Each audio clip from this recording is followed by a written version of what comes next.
Philippe du portrait inattendu d'Hélène Manarino. Abdelmalik, je vous présente Hélène Manarino, qui a failli ne pas venir aujourd'hui. Je suis ravi qu'elle soit ici. Oui. Hélène, c'est à vous. Bonjour. Bonjour Abdelmalik. Je suis là pour dévoiler quelques petites choses sur vous, des choses que l'on connaît peu, mais qui vous définissent surtout. Alors Abdelmalik, vous êtes un grand bosseur, vous êtes très casanier. D'ailleurs, c'est un mot qui peut vous faire rire.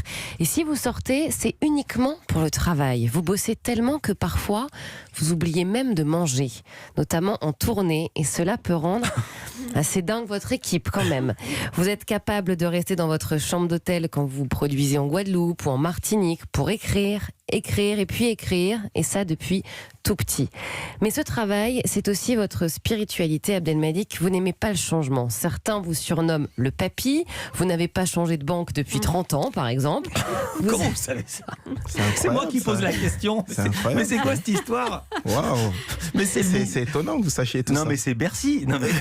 Vous avez les mêmes habitudes. Bref, il ne faut pas vous bousculer. Et puis ce côté papy, mais papy mignon quand même. Papy gentil. Papy gentil va aussi avec votre côté nostalgique. Vous l'êtes beaucoup, notamment nostalgique des années 80. Vous ressentez une émotion particulière quand vous entendez ça.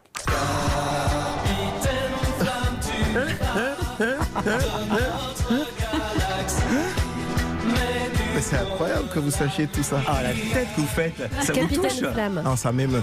Ça Oui. m'émeut. C'est vrai? Ouais, vraiment profondément. Oui, ça vous émeut, oui. Ouais. Ça vous Mais, ramène en enfance?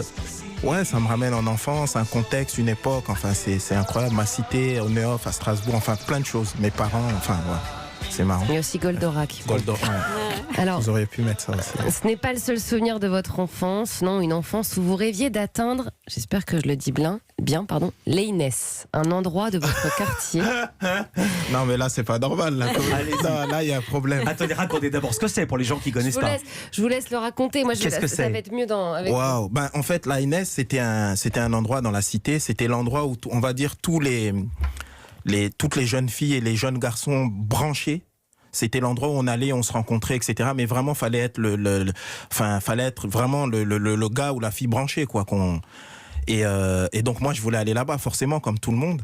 Et puis j'ai réussi à y aller finalement. On m'a accepté, et j'ai vécu des années incroyables avec des amis qui sont restés des gens très proches et tout. Donc c'est incroyable. Mais c'est incroyable que vous sachiez. Comment vous savez ça?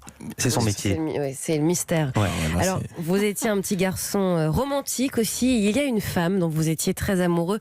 Vous lui écriviez des lettres incroyables. Beaucoup de lettres. Vous attendiez une réponse. Vous étiez devant votre boîte aux lettres tous les jours, il se tient la tête. Abdelmalik. Et cette femme, on va révéler, attention. Cette femme, c'est elle. Non, c'est pas vrai.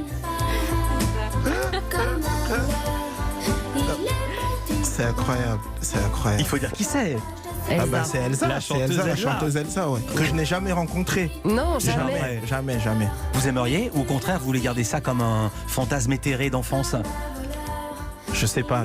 En fait, je sais pas. Je sais pas. Ça, mais vous voyez, vous me bousculez là. C'est incroyable ça. Vous êtes perturbé. Ah ouais, je suis perturbé. Ouais.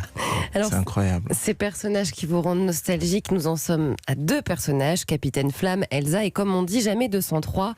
Mais là, on va parler de passion. On va parler de mythe absolu depuis que vous êtes tout petit, que vous partagez avec vos frères et votre maman. C'est monsieur Pierre Richard. Pierre Richard, dont vous êtes absolument fan, Abdelmalik, mais vraiment. Et il peut aussi vous émouvoir, Pierre Richard. Ah ouais, carrément. Mais ce qui est incroyable, en fait, vous savez que personne n'a jamais dit ça sur moi. C'est la première fois qu'on va aussi loin. Comment? Non, parce que là, comment vous savez tout? C'est incroyable ça. Vous savez quoi? Une fois sur 2, les gens posent cette question et elle ne répond jamais. Je peux pas Mais répondre. Pierre Richard, pourquoi ça vous émeut à ce point? D'abord, ça me rappelle des soirées familiales où on regardait ça enfant et tout. Puis il y a une histoire. Un jour, il y a mon frère aîné qui vient et qui nous dit il y a Pierre Richard dans la cité. Alors ma mère, elle dit Pierre Richard dans la cité, franchement. Et finalement, il nous convainc et il nous amène, ma mère et moi, on va voir En fait, c'était un type qui venait d'aménager, qui ressemblait vaguement à Pierre Richard. L'anecdote, c'est génial. Mais il y a aussi une autre anecdote après, parce que j'ai rencontré au Pierre salon Richard. du livre. Et là, c'était quelque chose. C'était quelque chose parce que vous l'avez rencontré et puis vous aviez un déjeuner en commun et il a crié votre nom. Alors là, c'était incroyable. Et chose à laquelle vous avez répondu, il y a Pierre Richard qui m'appelle là. Ouais. Il y a Pierre Richard qui m'appelle. Ouais, c'était bouleversant. Et on salue Pierre Richard qui est un immense acteur. Alors justement, quand il s'agit de vous appeler Abdelmalik, vos proches ont une méthode pour éviter que tout le monde se retourne, pour garder un petit peu de discrétion. Non. Alors je suis pas sympa parce que je vais révéler le nom vous ce devez matin. pas dire ça. Il vous appelle... Alors, je ne vais pas savoir le dire. G's up. G's up. G's up. Alors, chers auditeurs, si vous entendez G's up, c'est en réalité Abdelmalik qui n'est pas très loin. C'est une petite astuce. Non, je mais suis pas sympa. tu lui as grillé son surnom. Là, vous m'avez grillé. Hélène. C'est vrai, c'est vrai. c'est pas du tout sympa ce que je viens de Non, faire. pas du tout. C'est pas grave. Mais continuez. Mais vous allez trouver un autre surnom. Enfin, ça fait quand même près de 30 ans que j'ai ce surnom, donc c'est un code. L'élégance d'Hélène Manarino. Mais c'est de la bienveillance. Ouais, non, mais je vois bien que c'est la bienveillance. Je vous en veux pas. Pour terminer, Abdelmalik, on vous disait bosseur, vous êtes bosseur depuis toujours, vous ne vous arrêtez jamais et vous avez cette particularité de voir votre vie sur du long terme. Vous voyez les choses, celles qui vont se passer. Alors je vais vous laisser le mot de la fin parce que apparemment, vous savez où vous en serez dans 10 ans. Ben, là encore, vous rentrez dans des choses un peu personnelles, intimes, profondes, mais oui, en fait, j'ai un truc un peu particulier, c'est que je me projette, mais pas juste moi, c'est-à-dire je projette les événements, en fait. Et généralement, je me trompe rarement. Et ça fonctionne en tranches de 10 ans. Et alors, dans 10 ans, on a envie de savoir maintenant. Où je serai dans 10 ans? Ouais.